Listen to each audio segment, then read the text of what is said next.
Hello दोस्तों, आप सभी लोग कैसे हैं। आशा करता हूँ कि आप सभी लोग अच्छे होंगे, स्वस्थ होंगे और अपने घर पर क्लास 10th की तैयारी कर रहे होंगे। दोस्तों मैं आप सभी लोगों को बता देना चाहता हूँ कि मेरा 1 चैप्टर ख़त्म हो चुका है।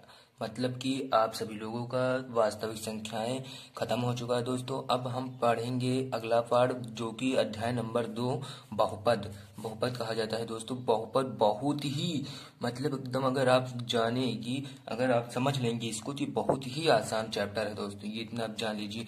आप ये जान लीजिए कि पूरे सिलेबस में सबसे आसान चैप्टर यही है दोस्तों। तो आशा करता हूँ कि आपको दोस्तों मेरी बात समझ में आ गई है। दोस्तों चलिए दोस्तों, वो बिना देरी करे हुए वीडियो को स्टार्ट करते हैं दोस्तों। देखिए दोस्तों, बहुपद जो होता है दोस्तों, मैं पहले इसको थोड़ा ढक देता हूँ जिससे आपको मतलब कंसंट्रेट बराबर बना रहे दोस्तों। बहुपद किसे कहते हैं दोस्तों सबसे पहले हम जान लें कि बहुपद किसे कहते हैं। दोस्तों बहुपद उसे कहा जाता है जिसमें एक से ज्यादा पद हो। मतलब एक से ज्यादा जिसमें पद होते हैं उसे बहुपद कहा जाता है दोस्तों। आशा करता हूँ आपको ये पता आ गया, मतलब ये आपको पता चला। अगर कोई पूछ ले कि बहुपद किसे कहा जाता है तो आप बता सकते हैं कि बहुपद जो होता है वो एक से ज्यादा पद होते हैं। अब दोस्तों अगले पार्ट में चलते हैं दोस्तों।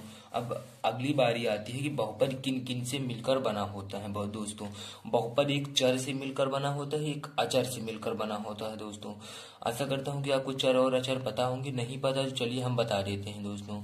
ये देखिए जैसे दोस्तों एक्स, यानी आप ये जान लीजिए ABCD के जितने भी अक्षर होते हैं वे सभी चर कहलाते हैं। जैसे XYZ T ETC, ऐसे मतलब ABCD जितने भी अक्षर होते हैं, अर्थात जो इंग्लिश के अल्फाबेट होते हैं उनके जितने भी अक्षर होते हैं वे सभी चर कहलाते हैं। और जो अचर होते हैं वो जैसे नंबर हो गए दोस्तों, जैसे क्या नंबर हो गए, उन्हें ही दोस्तों हम कहते हैं अचर।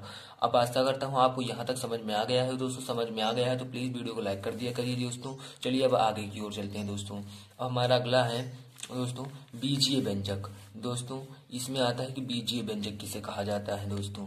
क्या बीजीय व्यंजक किसे कहा जाता है दोस्तों।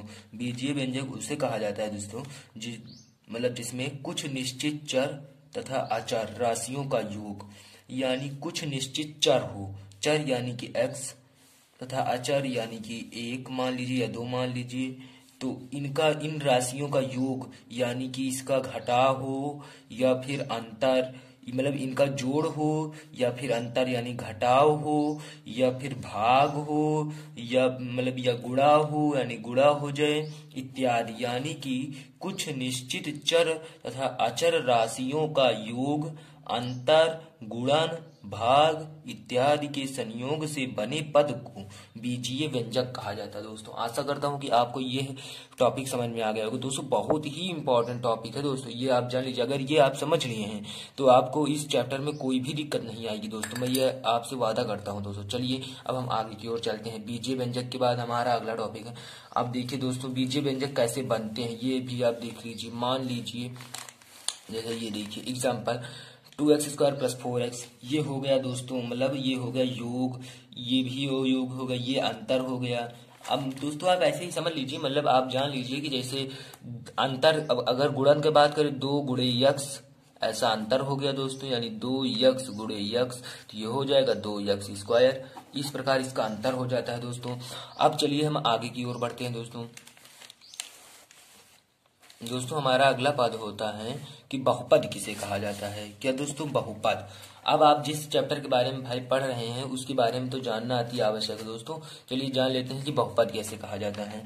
ऐसे बीजीय व्यंजक को बहुपद कहते हैं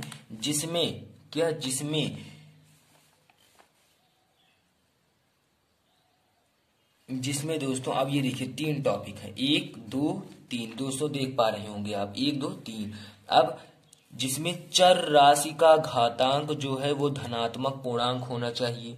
यानी जैसे आप ये समझ लीजिए दोस्तों, जैसे यहाँ पर है 2x², ये जो है ये हमेशा प्लस में रहना चाहिए दोस्तों। ये यहाँ पर हमेशा प्लस में रहना चाहिए, ये इसका कहने का मतलब है माइनस में कभी नहीं रहेगा दोस्तों। ये हमेशा यहाँ पर प्लस में रहना चाहिए, इसकी ये पहली शर्त हो गई। अब दूसरा पदों की संख्या निश्चित हो, यानी जो पदों की संख्या होती है वो निश्चित होनी चाहिए, यानी कि आप उसे गिन सके, यानी आप उसको काउंट कर सकें। ये नहीं कि जो भी पाए वो लिख दे, ये नहीं होता दोस्तों। इसमें मतलब एक निश्चित संख्या होनी चाहिए। अगला टॉपिक है दोस्तों हमारा कि प्रत्येक चर राशि का गुणन एक वास्तविक संख्या हो, यानी जो प्रत्येक चर राशि है, यानी जैसे दोस्तों ये हमारी हो गई चर राशि, मान लीजिए ये हमारी चर राशि हो गई। अब जो इसके गुणन में रहेगा वो एक वास्तविक संख्या होनी चाहिए, यानी या ये 1 हो सकता है, या 2 हो सकता है, या 3 हो सकता है, या 4 हो सकता है, ETC, यानी ऐसी कोई संख्या कोई भी हो सकता है। ये इसकी तीसरी शर्त हो गई दोस्तों। आशा करता हूँ आपको ये समझ में आया होगा दोस्तों। चलिए अब इसका उदाहरण देख लेते हैं। जैसे इसका पहला उदाहरण है दोस्तों x² + 2x + 7x। अब इसको आप बहुपद कैसे पहचानेंगे? पहले तो आप इसके पहले शर्त में चलें, चर राशि का घातांक सदैव धनात्मक पूर्णांक होना चाहिए। देख पा रहे होंगे दोस्तों ये धनात्मक है। अब दूसरे में आए, पदों की संख्या निश्चित होनी चाहिए। आप देख पा रहे होंगे इनको आप गिन सकते हैं, तो ये भी दूसरे भी हो गए। अब तीसरा में, प्रत्येक पदों में चर राशि का गुणांक वास्तविक संख्या हो, यानी जो ये प्रत्येक पद है इनके जो चर राशि हो, ये जो x है इनका गुणांक जो है एक वो नंबर होना चाहिए, ये भी है, यानी ये बहुपद है दोस्तों। ये सही हो गया। अब अगला पार्ट देख लें, x² - 1/x, x² - 1/x। दोस्तों आप यहाँ पर देख पा रहे होंगे, आप ये जान लीजिए कि जिस किसी भी बहुपद में अगर x जो है वो बटे में जा रहा है, यानी इस भांति आता है, तो वो पक्का बहुपद नहीं है। जान लीजिए वो बहुपद हो ही नहीं सकता। जो बटे में जाएगा वो बहुपद हो ही नहीं सकता दोस्तों, इसलिए आप इसे कट कर दीजिए दोस्तों। ये सबसे सिंपल ट्रिक थी दोस्तों। चलिए अब हमारा अगला है 2x² - x + 7। अब देख पा रहे होंगे इसका मतलब धनात्मक गुणांक है, इसमें x है और ये भी एक वास्तविक संख्या है, तो ये भी एक बहुपद है, इसको हम गिन सकते हैं, ये बहुपद है। अब देख पा रहे होंगे मैंने अभी आपसे बताया कि x अगर बटे में है तो वो बहुपद नहीं हो सकता, इसलिए x यहाँ पर बटे में है तो ये भी बहुपद नहीं है। ये एक सिंपल ट्रिक है दोस्तों, इसलिए ये भी एक बहुपद नहीं है। चलिए दोस्तों अब हम आगे की ओर चलते हैं, अपना न्यू टॉपिक देखते हैं दोस्तों। चलिए दोस्तों हमारा अगला टॉपिक है बहुपद के प्रकार। क्या दोस्तों? बहुपद के प्रकार। अब देख पा रहे होंगे बहुपद कितने प्रकार के होते हैं, ये इसमें बात करेगा दोस्तों। चलिए अब हम आपको बता देते हैं। बहुपद दोस्तों 3 प्रकार के होते हैं, एक पदी बहुपद, द्विपदी बहुपद और त्रिपदी बहुपद। दोस्तों आप देख पा रहे होंगे एक पदी बहुपद, द्विपदी बहुपद, त्रिपदी बहुपद। चलिए दोस्तों अब हम इनको सभी को समझ लेते हैं। एक पदी बहुपद में यानी कि एक ही पद रहेगा, x² x, 7x हो सकता है या -3y हो सकता है। और द्विपदी बहुपद में x² + x हो सकता है, 3x² + x हो सकता है, 3x + 7 हो सकता है, 2x + 5 हो सकता है, यानी इसमें 2 पद रहेंगे दोस्तों। और ये त्रिपदी बहुपद में आप 3 पद रख सकते हैं, जैसे 3x² + 7x + 6, 6x² + 5x + 5। दोस्तों इस प्रकार आप लिख सकते हैं दोस्तों, इसमें 3 पद हो वही त्रिपदी बहुपद कहलाता है दोस्तों। आशा करता हूं आपको ये समझ में आ गया होगा। चलिए दोस्तों अब हम आगे की ओर चलते हैं दोस्तों। अब हमारा अगला टॉपिक है दोस्तों बहुपद शून्य बहुपद। अब आपको इसमें अगर पूछ लिया जाए कि शून्य बहुपद कैसे पहचाना जाए दोस्तों, तो आप ये जान जाइए कि जब चर की घात शून्य हो तो उसे शून्य बहुपद कहा जाता है। अगर आपसे कोई पूछ ले दोस्तों कि शून्य बहुपद किसे कहा जाता है, तो आप ये कहिए कि जब चर की घात शून्य हो तो उसे शून्य बहुपद कहा जाता है। फॉर एग्जाम्पल जैसे -7, इसमें देख लीजिए x तो है नहीं, चर उसे ही कहा जाता है अल्फाबेट को। अब यहाँ पर देख पा रहे होंगे x तो है नहीं, यानी यहाँ पर 0 है। 6 है, इसमें x नहीं तो इसमें भी 0, यहाँ पर भी 0 होगा, इसलिए ये हो गए शून्य बहुपद।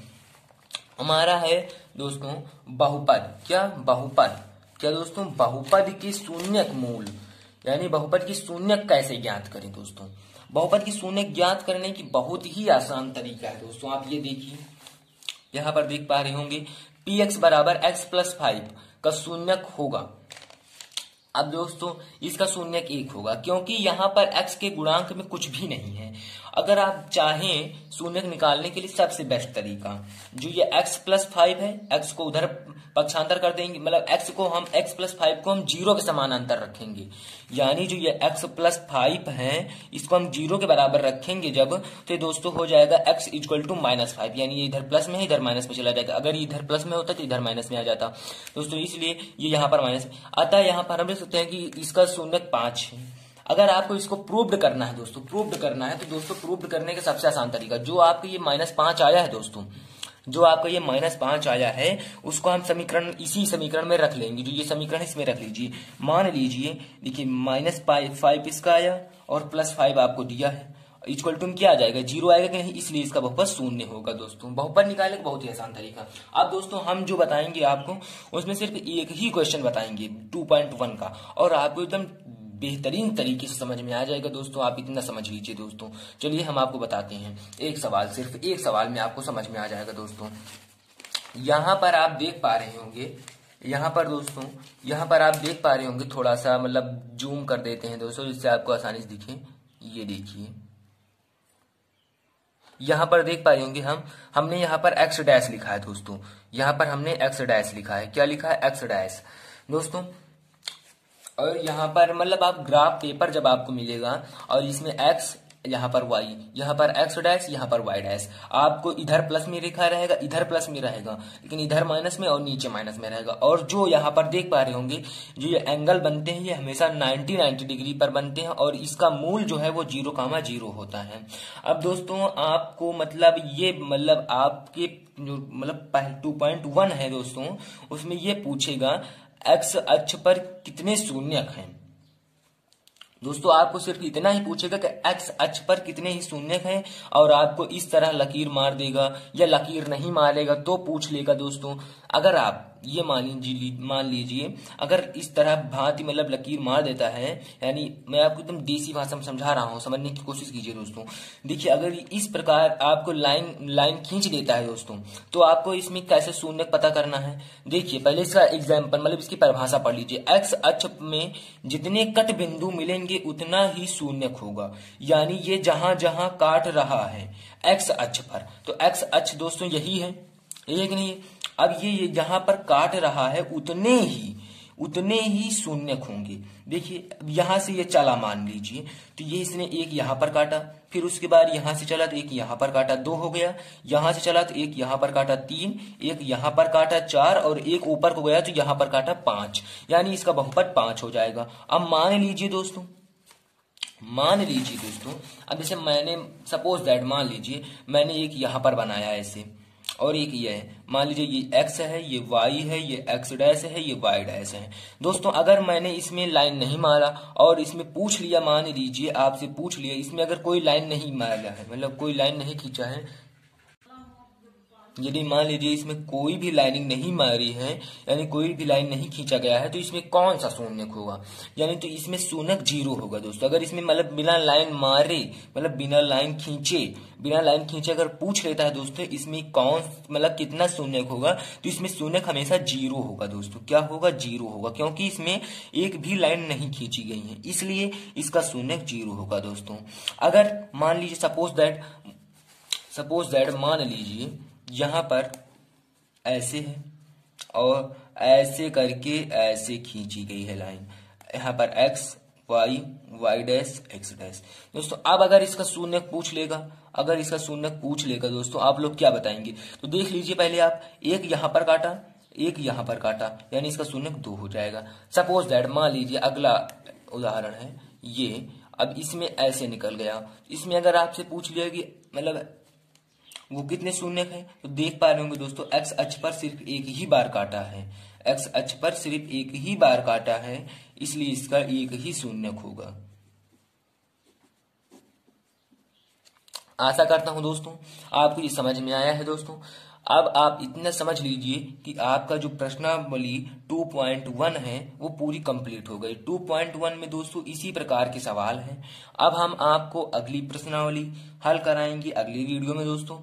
आशा करता हूँ आपको दोस्तों यहाँ तक समझ में आया है। दोस्तों समझ में आया है तो दोस्तों प्लीज़ लाइक कर दीजिए, वीडियो को लाइक कर दीजिए, सब्सक्राइब कर लीजिए, जिससे आपको पहले नोटिफिकेशन मिल जाए। दोस्तों जो भी वीडियो मैं छोड़ूं उसका नोटिफिकेशन सबसे पहले आपको मिल जाए। दोस्तों चलिए दोस्तों, धन्यवाद दोस्तों।